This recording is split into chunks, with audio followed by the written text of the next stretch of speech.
Lebih lengkap untuk membahas soal ini kami sudah bergabung dengan mantan Komandan Densus 88 Bekto Suprapto. Pak Bekto, selamat sore, apa kabar Pak? Selamat sore, kabar baik. Terima kasih sudah bergabung bersama kami. Kami mendapatkan kabar juga bahwa kepolisian menelusuri untuk sementara ini dugaannya itu kejadian yang berlangsung dengan korban anggota Densus 88 anti teror ini dugaannya kelalaian. Kalau Anda menangkapnya, ini bagaimana kemudian analisis Anda soal ini? Iya, kejadian ini pada hari Minggu ya, dini hari, pukul 2.50, tanggal 23 Juli tahun 2023.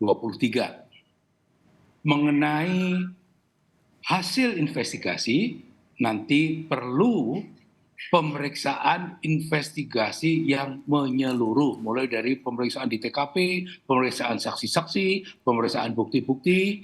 Sementara yang saya bisa dapatkan informasi adalah bahwa ini ada terjadi tertembaknya korban oleh anggota Densus sama-sama sebagai petugas penjaga rutan Densus 88.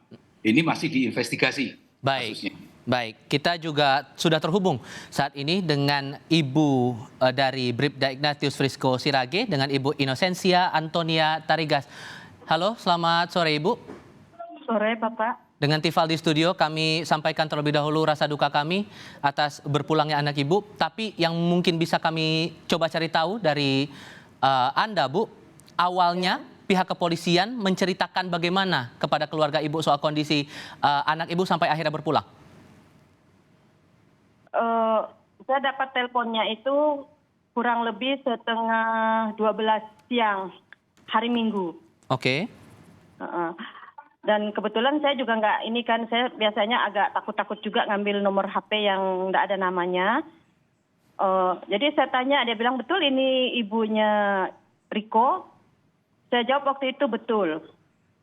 Lalu karena saya takut juga, saya tanya lagi, kok orangnya bilang kan, Ibu kami dari Jakarta. Kalau tidak salah waktu itu dari, lupa saya dia bilang dari apa gitu. Dia memperkenalkan diri sebagai lembaga atau secara personal, Bu? Lembaga sih Pak, lembaga. Cuman dia sebutkan namanya, saya yang enggak ini karena pikir saya kan takutnya itu penipuan gitu Pak. Oke, setelah mendapat telepon dia memperkenalkan diri lalu dibicara apa lagi, Bu? Dia bilang, Ibu kalau bisa Ibu sekarang segera berangkat ke Jakarta. Karena anak Ibu ini sakit kayak gitu. Saya bilang, waktu itu memang saya pikir sih, ini mungkin alasan aja. Memang kebanyakan sekarang orang juga mau menipu begitu. Gitu. Oke, singkat cerita Anda datang dan langsung mengecek kondisi anak Ibu, kondisi Riko. Saat dicek itu apa yang Anda lihat, Bu? Kami sebelumnya kan kami ke Pontianak dulu Pak ya. Ke Pontianak, lalu kita terbang ke Jakarta pada hari Senin itu. Udah itu kami ditempatkan di suatu ruangan. Memang ini waktu itu sempat saya pertanyakan kenapa kami di ini kok nggak langsung lihat, karena kebetulan waktu itu sepupu saya yang mengatakan dia pernah datang ke rumah sakit, bilangnya kalau anak saya ini kecelakaan tunggal, sekarang berada di ruang ICU. Oke, penjelasan kecelakaan tunggalnya karena apa, Bu? Tidak ada, belum ada Pak, karena memang satupun dari anggota yang menjemput ataupun yang ini tidak ada yang menjawab kami kalau sebenarnya anak kami ini kena apa, itu mereka nggak tahu juga katanya. Hanya disuruh untuk memfasilitasi kami untuk sampai ke Jakarta. Oke. Letak kecurigaan yang Anda rasakan bersama dengan keluarga ini apa, Bu? Pertama, waktu yang saya bilang saya punya keluarga, adik, kebetulan dia tinggal di Jakarta. Karena kami belum bisa terkejar hari Minggunya itu ke Jakarta, saya minta tolong dia yang pergi ke sana. Lalu waktu menanyakan yang tadi dia bilang kecelakaan tunggal, sekarang di ruang ICU, dia sempat teriak, dia bilang, ya Allah kenapa jadi begini. Lalu saya bilang, bolehkah saya melihat keponakan saya? Jawaban dari mereka katanya, maaf Ibu, yang boleh melihat cuman orang tuanya. Itu disampaikan ke saya lewat telepon. Langsung saya bilang, kok gitu ya? Lalu dia nanya lagi, gimana ya Kak saya sekarang? Ya udah kamu pulang aja. Saya bilang kayak gitu. Tapi itu hati saya udah ini ada apa kok kayak gitu. Masa mau lihat dia di ruang ICU aja, keluarga saya sendiri tidak boleh kayak gitu. Itu kecurigaan pertama. Lalu Kecurigaan waktu berikutnya? kami dibawa ke ruangan itu, kenapa kok kami kayak diundur gitu istilahnya, ya kok tidak langsung. Mau saya tuh kan kalau memang dia di ruangan ICU, ya kami langsung dong dibawa ke ruangan ICU tempat anak saya. Itu kecurigaan saya yang keduanya. Oke. Nah, sampailah akhirnya menjelaskan mereka kronologis yang mengatakan bahwa anak ini waktu itu direkam oleh bapak sih, saya enggak begitu hafal ininya karena waktu itu saya dah kondisinya enggak karuan. Senjata yang mau diinikan itu meledak mengenai anak ibu. Oke. Begitu. Oke. Dan setelah itu apalagi Bu yang Anda rasa aneh begitu, terutama dari kondisi jenazah?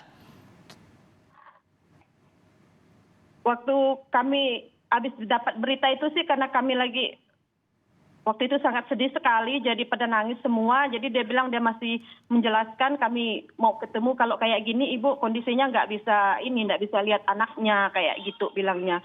Saya bilang kami mau lihat kondisi anak kami sekarang. Akhirnya dengan perjuangan kami berusaha untuk tenang. Akhirnya kami ke ruangan Pak, ke kamar jenazah. Oke. Ke kamar jenazah itulah kami terkejut sekali melihat bahwa anak kami udah kaku, ibaratnya udah nggak ada lagi. Dengan kondisi sedemikian, kecurigaan-kecurigaan Anda yang sudah Anda sampaikan itu tadi Bu, bakal ada langkah hukum lanjutan lagi untuk mengusut kasus ini dari pihak keluarga Bu? Saya waktu itu memang udah ngomong, pokoknya saya mau tahu tentang kenapa anak saya ini sampai terjadi seperti ini. Saya tidak mau kalau nanti ada istilah anak saya Riko kedua yang terjadi. Baik.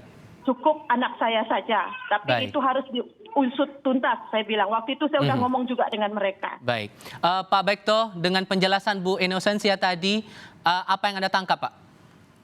Yang pertama saya menyampaikan rasa bela sungkawa pada keluarga yang ditinggalkan. Ya. Yang kedua adalah ini investigasi sedang berjalan. Investigasi sedang berjalan. Orang yang diduga harus bertanggung jawab terhadap meninggalnya putra ibu ini sedang diinterogasi. Menjadi kewajiban polisi untuk menyidik ini, membuat terang perkara ini. Ada apa sehingga putra ibu menjadi korban? Putra ibu seorang polisi yang bertugas di Densus.